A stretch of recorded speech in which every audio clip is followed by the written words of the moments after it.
This man is the commander of a Navy SEAL team, and his name is James Reese. That day, James received orders from his superiors. He was to lead 13 SEALs into Syria to capture a chemist, Dr. Kahani, in order to stop a potential chemical weapon leak. James had been through countless battles, so this mission seemed almost routine, but no one could have imagined that what looked like a simple op would become the start of his worst nightmare.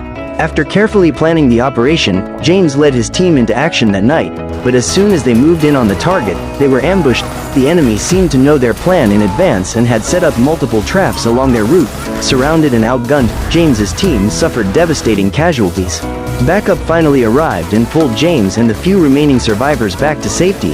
It wasn't until he was aboard the evacuation helicopter that James realized nearly his entire team was dead. After recovering the bodies of his men, James was taken in for debriefing. His commanding officer asked him to explain what happened. James told the story as he remembered it until they played back the mission audio. James froze. The voice on the recording wasn't his. Someone had tampered with the evidence. James was forced to undergo medical tests. His superiors suspected he might have suffered a head injury in combat, causing memory lapses, but all scans came back normal. The doctor simply told him to go home, rest, avoid alcohol, and come back if any memories resurfaced. That evening, James and Boozer, the only surviving teammate, met at a bar to drink in honor of their fallen brothers. While they were drinking, a female reporter approached James. Without hesitation, she tried to press him for details about the mission. James stayed silent, poured her the rest of his drink, and walked away. Soon after, he returned home from the front lines. At the airport, his close friend Ben Edwards was there to pick him up.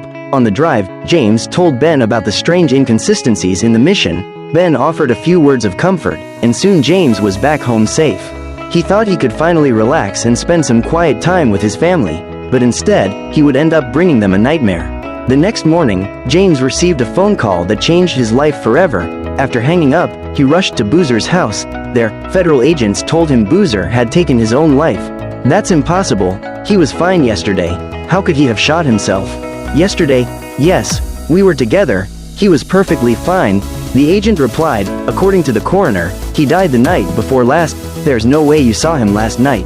James was stunned. Later, he met up with Ben and invited him out on a boat, hoping to clear his mind. Out at sea, James shared his growing doubts and pulled out Boozer's personal item, a 9mm pistol. But James knew Boozer had always preferred a .45 Colt 1911. If Boozer had truly wanted to end his life, he would never have chosen a 9mm. It didn't add up. James kept these suspicions to himself and attended his teammate's funeral. Afterward, on his way home, he noticed a car tailing him. Once home, he told his wife to take their daughter inside while he quietly circled around, ready to confront the threat. To his surprise, the person in the car was the same reporter from the bar. James invited her into the garage.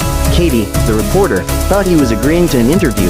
Instead, James asked if she remembered the man who had been sitting next to him that night. Her answer shook him to the core. She told him there had been no one else with him at that bar.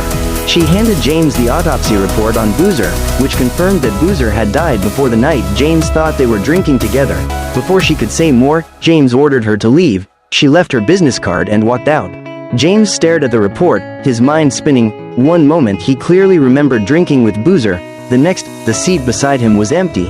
He locked Boozer's pistol in a safe, went upstairs, and told his wife he needed to get checked at the hospital. Maybe something really was wrong with his head. But he didn't know that would be the last conversation he'd ever have with her. James went to the hospital. As he lay in the MRI machine, images of the ambush and his fallen brothers flooded back. Time blurred until the scan ended. As he stepped out, a masked gunman pointed a weapon at him. James slowly raised his hands and sat up. Another gunman appeared, pressing a pistol to his head. James stayed calm. In a sudden move, he grabbed one gun, kicked the second assailant in the groin, and fired, dropping one attacker. But the other wasn't finished. He kicked James's weapon away. Furious, James gouged the man's eye, then delivered a crushing blow to his groin, dropping him to the floor. James pummeled him with punches, but the man fought back, slashing James across the chest with a knife. James wrapped a hospital gown around his arm to block further strikes. As they struggled, the first gunman, who had only been wounded, returned to help. Together they tried to drive the knife into James's throat, but James, stubborn and relentless, refused to yield.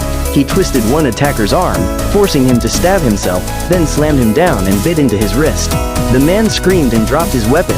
James seized the pistol and fired 5 rapid shots, killing him. The other man, bleeding from his own wound, turned to flee. James fired another round and gave chase, but the attacker escaped into the distance. James instinctively checked the pistol and froze. It was the very same gun he had locked in his safe the night before. At that moment, James suddenly sensed something was wrong. While making a frantic phone call, he sped home as fast as he could. He arrived quickly and entered cautiously. The silence in the house was unnerving. Then, in the kitchen, James found his wife and daughter, both shot dead. His heart shattered instantly, a grief beyond words. All he could do was scream in agony. Who could be so cruel, to kill women and children? What was it all for? No one could be more wretched than James. In just 2 days, he had attended the funerals of 15 people, including his own wife and daughter.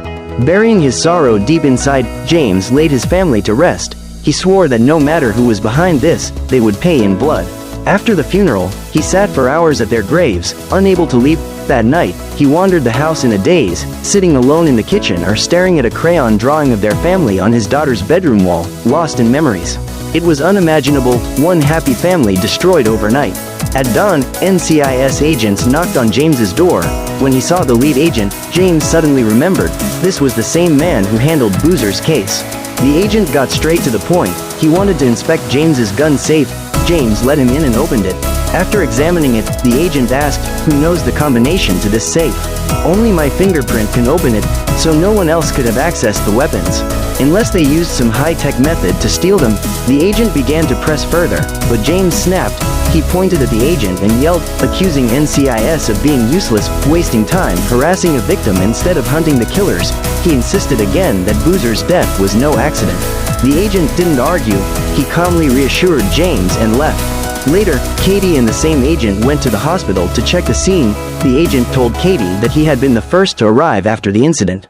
But aside from a few shell casings fired by James, there were no traces of the attackers, no bodies, no blood. There were no security cameras in the area, either, no way to know what really happened. The agent theorized, maybe James really fought off attackers, but the scene had been cleaned before police arrived. Or maybe, nothing happened at all, and it was all in James's head. Whatever the reason, James had clearly gone to the hospital for a reason, and from his demeanor, the agent believed James was telling the truth. What they needed now was evidence. That night, James sat silently in his house, deep in thought. Suddenly, he heard a noise at the door. He raised his gun, crept toward the sound, and opened the door a crack. It was Katie. At first, James told her he had nothing to say. But then she said something that made him pause. After sitting down, Katie explained that the NCIS agent had been first on the scene, yet he reported no sign of attackers. James told her many professional groups are capable of erasing a crime scene in minutes. Katie then handed him a police file on Boozer's case. As James flipped through it, he saw that the same agent had also been the first to arrive at Boozer's scene. James immediately sensed something was off. After Katie left, he began digging into the agent's background online. At first, it was just to pass the time, but then he made a shocking discovery. Zooming in on a photo of the agent, James covered parts of the image with his fingers, and realized the man's eyes were identical to those of the masked attacker at the hospital. He started connecting the dots. In both Boozer's death and his family's murder, James's first call had been to the police. By protocol, the first responder should have been local police, not an NCIS agent. The agent was hiding something. James decided to tail him. He gathered his best gear and began photographing the agent's daily routines, studying his habits. Then he handed the data over to Ben, asking him, as a CIA operative, to dig deeper. Ben didn't hesitate.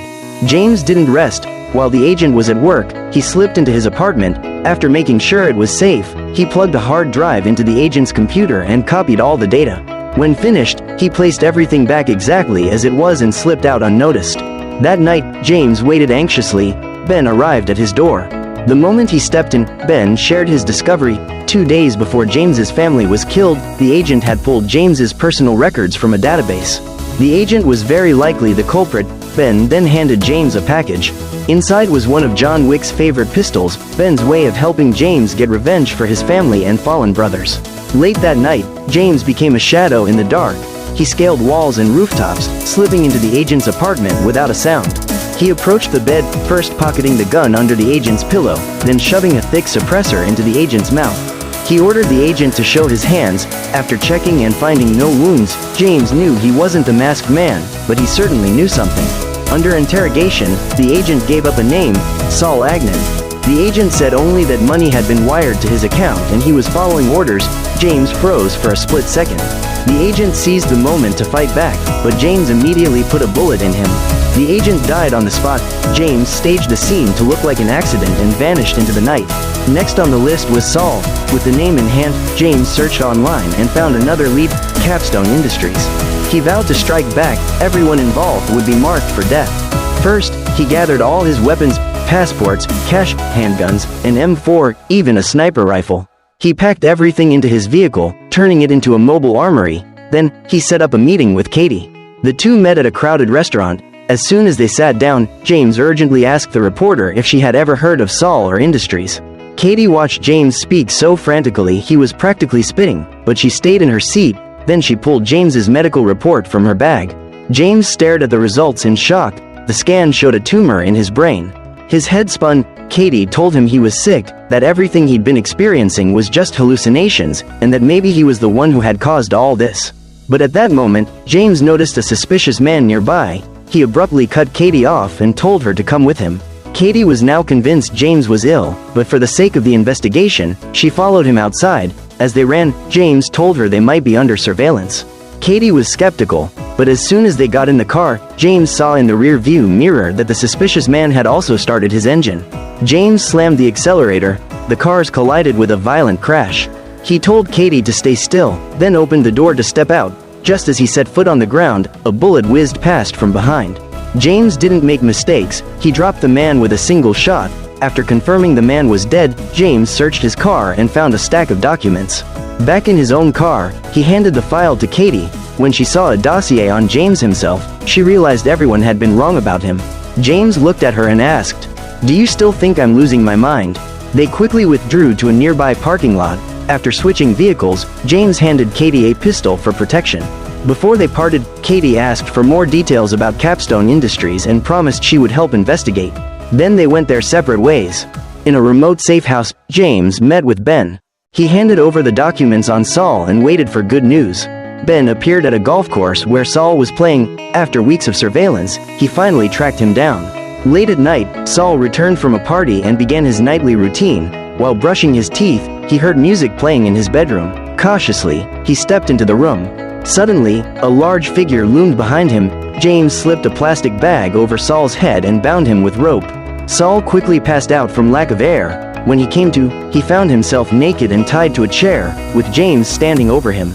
Facing this wealthy man, James didn't even need to use his fists. Just a few chilling words were enough to make Saul wet himself in terror. Finally, Saul gave up a name, Stephen Horn. He admitted he was only a pawn, following orders. It was all tied to a project called Road 4895, though he didn't know the details. James then asked about the